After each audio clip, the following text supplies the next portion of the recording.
it has impacted even more than I expected, especially at this time. For instance, there is an organization called World CP Day in Australia who started working with us online, and working with them, you see, in the developed world, they had consigned cerebral palsy into one of those things that you just manage.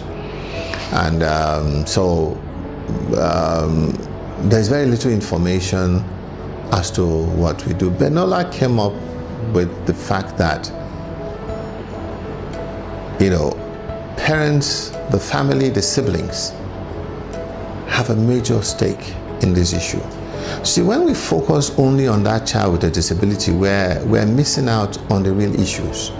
The real issues is that we need to bring in early intervention for our children. That is, we can quickly identify what the problem is and begin to apply the right management, not necessarily treatment, but management techniques to make sure that the child develops the highest quality of independent living that they can attain under the condition they find themselves in. And what stops that happening? A parent that believes that there is a spiritual angle, or that there is some other native medicine or whatever that can help this child. And you see, most parents want to play God.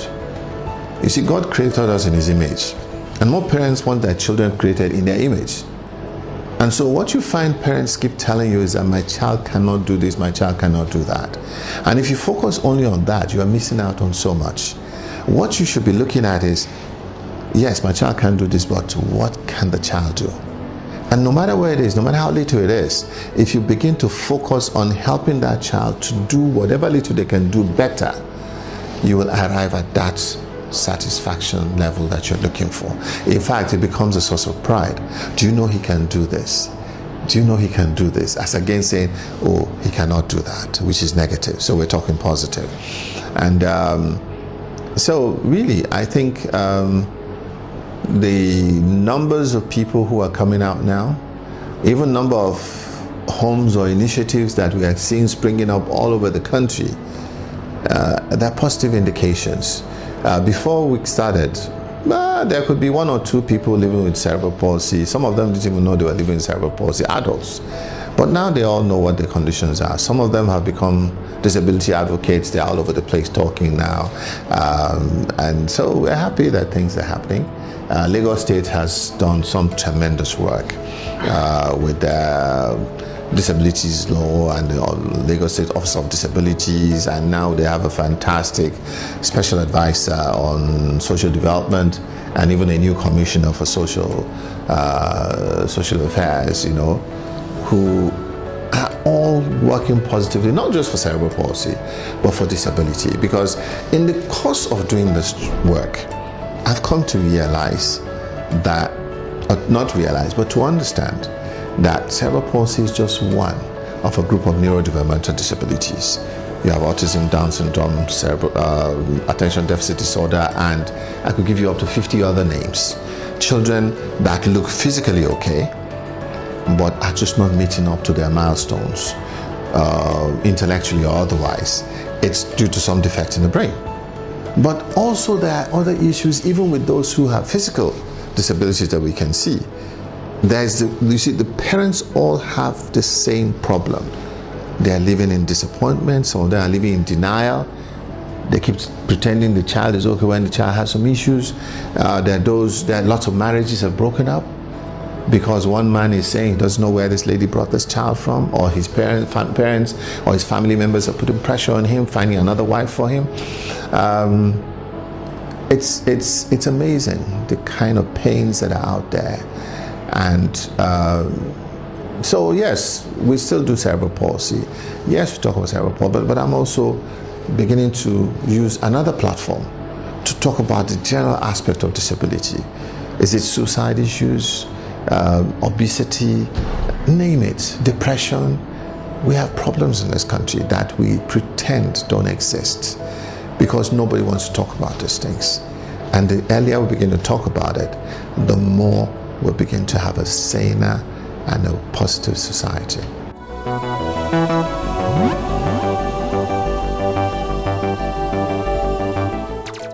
FG Talks for which I'm the initiator, is a platform which is me, FG, Femi Gbadebo, okay, talking. I love to talk. As a teacher, all my life I've been talking. But I have this motivational, inspirational write-up that I send out every morning to thousands of people on social media platforms. And I have quite a few following. And people have asked me to write a book, people have asked me to speak, people have asked me to do all sorts of things, but you won't believe how busy I am. And I keep saying that someday I'll do something. And as I was hitting my 60th birthday, and I'll tell you, this is the honest truth. I've spent virtually every resource I have running Benola. And the money that you're expecting to do this or do something just isn't showing up. And so I thought, what do I do for my 60th birthday? I'd been saying, okay, I'd write a book, and I'll launch a book. And this young man, a journalist who has been quite friendly with me, came up with an issue and said, come, why don't you start a platform and speak? And one thing led to the other, and we thought, okay, let's do. That's how FG came up. And at the end of the day, you won't believe that in a period of less than 6 months, working with him and my webmaster, we were able to come up with a website for FG, the whole concept of what FG will do, and we launched the website midnight, or at least maybe 11 p.m. the night before my birthday. So that was my present to the world. But then to get FG to run, there was still a bit of a problem. I thought I would do public speaking in terms of leadership management and so on. And for over a year, we tried. The reception was very poor. Benola was moving on its own. I also thought about, okay, Benola, right from the beginning, our target has been what I'll call high network individuals. Not because we're discriminating against, what I'll call indigent families, but it's like, if I'm going to help the indigent families, somebody's got to pay for the services. And the people who can pay are government and big business. And big business, the way it is structured in Nigeria, will not give money for disability management. What they give is a token. I mean, if you know how much money they give, you'd be embarrassed. Because it's happened by their CSR department, okay? But if you're talking of serious money, millions, to set up a center, to buy, let's say, 1,000 wheelchairs, to do stuff like that, you have to get the MD. It has to get to the board. So how do you do that? Create a platform where hopefully these people will come. So Benola's all our events have been held in high quality hotels. Last year we had a big event at Muson. Why? Because we're trying to attract these people. But do they come? No. Instead, people like you have heard, have helped us to raise our profile. And what we get every day is an overwhelming demand for help. An overwhelming demand for help. And so at some stage, we tried to say, okay, can we go to maybe corporate organizations and talk, as a human resources development aspect. You see, if you have a staff who has a child like this, the staff is going through a lot of traumatic experience. If the policy of the organization is not to be receptive to those kind of conditions, those staff will not even tell anybody, out of fear of being kicked out of work or something. Okay, so we find we need to educate the top management about these conditions, about the pressures it's putting on families, and hopefully they will begin to set up programs to support, staff that are in those kind of situations, and maybe from there even think about helping the greater public. There were quite a few incidences where, some staff in some organizations would say, hey, this is lovely, we'd like you to come and speak. And we'll have a date, we'll get everything all set up, and at the last minute, they'll cancel. And after the third or fourth time that it happened, bit of a disappointment. They'll say, okay, we'll reschedule. They never reschedule. Then it hit me that there must be somebody in top management who, at the last minute, asked who is speaking, and they said, first of all, what's this military man come to say? Or who wants to hear about disability? Who wants to hear about cerebral palsy? We don't have any staff here, stuff like that. And then I started to think, well, we must find some other angle. And so early this year, after interacting with another friend who is a public speaker, I got to realize that my story is an interesting story. And the knowledge that I have now about disability management, about life, about so many things. Is it suicide prevention? Is it bringing up children with special needs? Is it, the state of marriage in, depressed situations like this, or even the economy, or the fact that the work that we've done with World CP Day. Last year the whole thing came up with the fact that the campaign thing was that, we are here. And the essence of the We Are Here theme is that every individual, without exception, is in a position to use his or her skills or position to help people with disability. So whether you're a caterer, a cook, a tailor, a carpenter, a doctor, a policeman, a transporter, you are in a position to say, okay, what can I do with my skill position or where I am working to make life either more accessible or more comfortable for persons with a disability? And until we get that message and begin to look at it like that, we will not end up with the society that we're looking for. And that's when it hit me that that's what I should talk about through FG. And so we've fashioned out FG now into a platform where we're beginning to do that. And hopefully we'll also be able to get into those corporate organizations and institutions and change lives positively, not just for CP, while cerebral palsy is being handled by Benola on a full scale.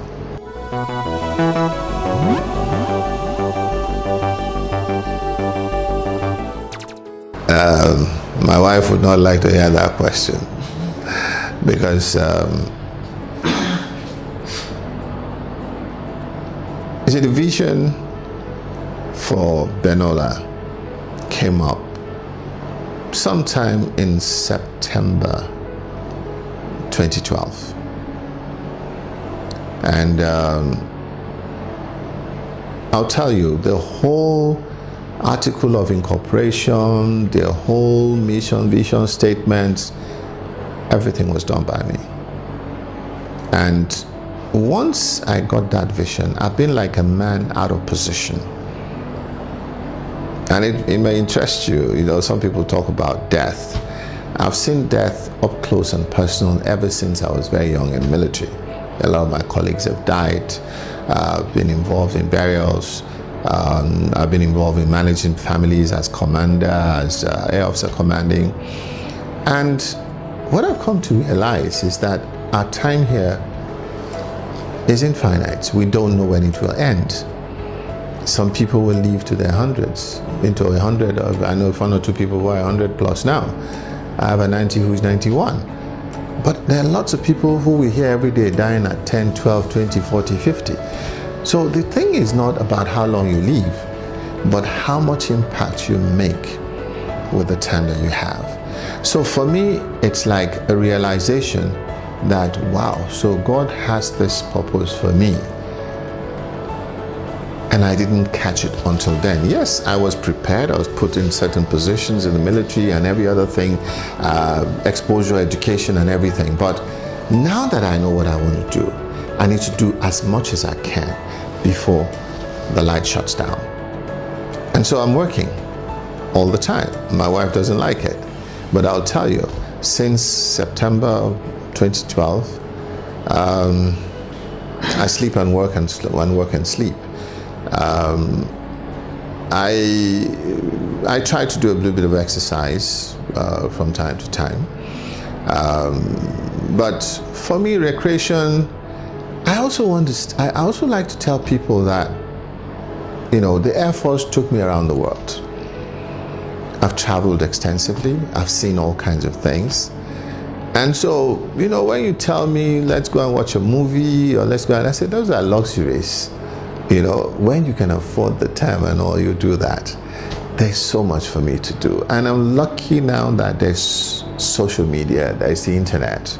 And so, yes, I go out with my family, I do one or two things, but sometimes they still catch me working on my it's gotten to where it is in this short time. And even FG's beginning to get traction because of the drive that I have.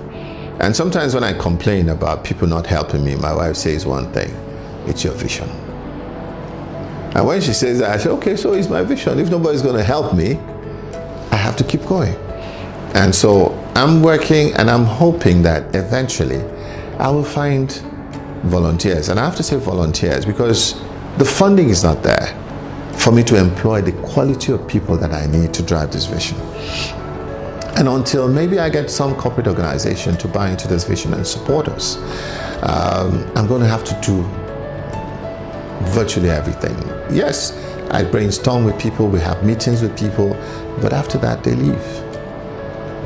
And for it to become real, it's me and my small team that have to now put it into reality. And to the glory of God, we've done reasonably well so far. And I think there's still a lot more that we'll do. Like I said, I relax when and where able. I'm able to go to attend a wedding with my wife, especially if it's one of those loud weddings that I'm not really into stuff like that. So once I have my phone and my data is working, I'm there. You see, those kind of things move me into a different space. And I'm a very keen observer of man.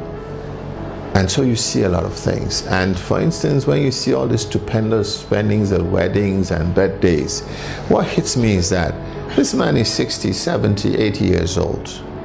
He's yet to understand why God put him in this world. If he did, he wouldn't be spending money the way he's spending it. I'm not against what they're doing, but I'm just saying, I look at some of them and I feel sorry for them. Okay, there are people who go to church for their big birthday, and then they put an envelope in the church and they dance, and then they go to some place and they spend millions drinking expensive champagne and dancing and so on. So what was that token in church for? Really? I mean, what do you have to put in place because you see, we should live this life in such a way that when we leave, we will be missed and remembered for our contribution.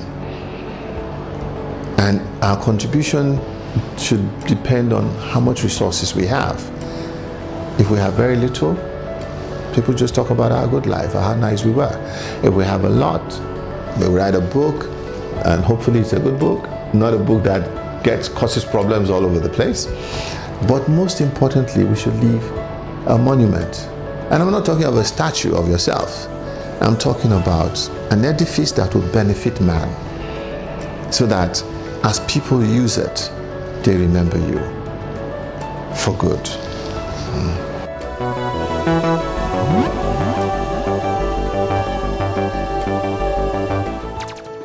Talent. I talk a lot. I think God gave me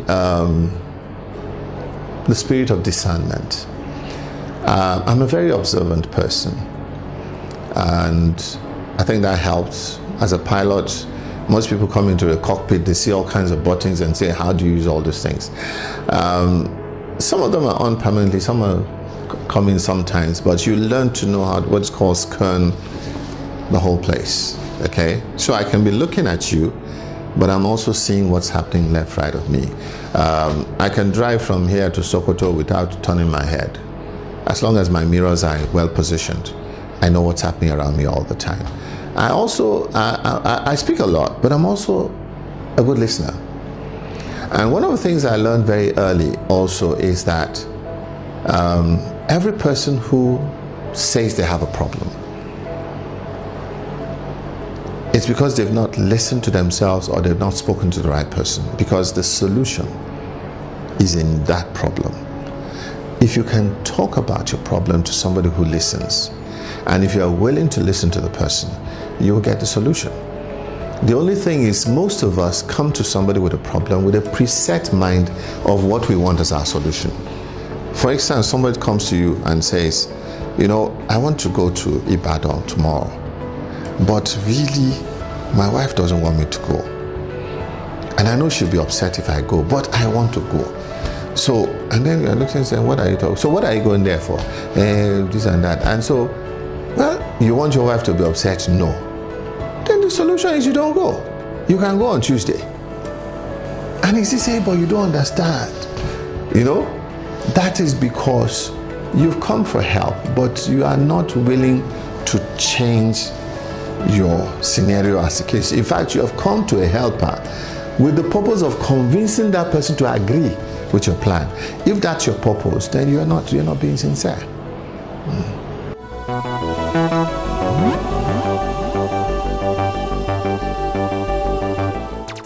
I retired in July 2008 on the completion of 35 years of service, which is a mandatory number of years that military officers spent. And actually, myself and my colleagues, about 8 of us that retired that day, were given a very befitting send-off by the Air Force, parade and all in Abuja. And we made history in the sense that we became the first set of Air Force senior officers who completed 35 years. Before then, because of change of government and so on, every time a new service chief was appointed, people were forced to retire 32, 33 years and so on. We completed 35. My colleague was the chief of air staff. He gave us the send-off, and then they went on and made him the chief of defense staff. That is Air Chief Marshal Paul TK. Became the first Air Force officer to get 4 stars. And so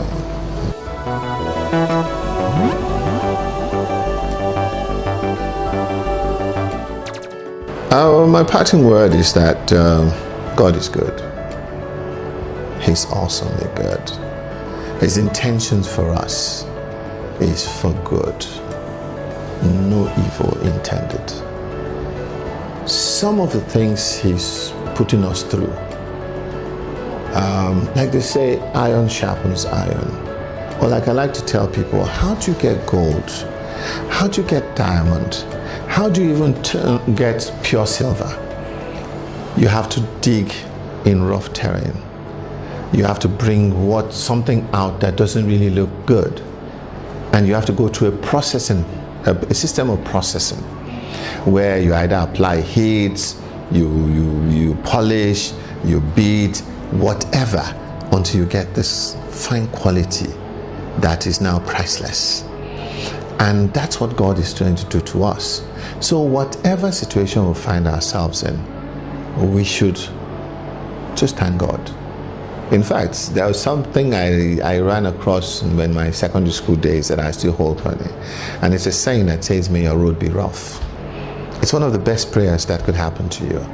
Because if your road is constantly smooth, the day you slip, you may just never recover. But if you are constantly on rough road, you are being shaken up, by the time you get to your destination, everything will be in place. Experience, knowledge, name it. Nothing will shake you. And that's what we should be aiming for in life, that God continues to meet us at our point of need, not want.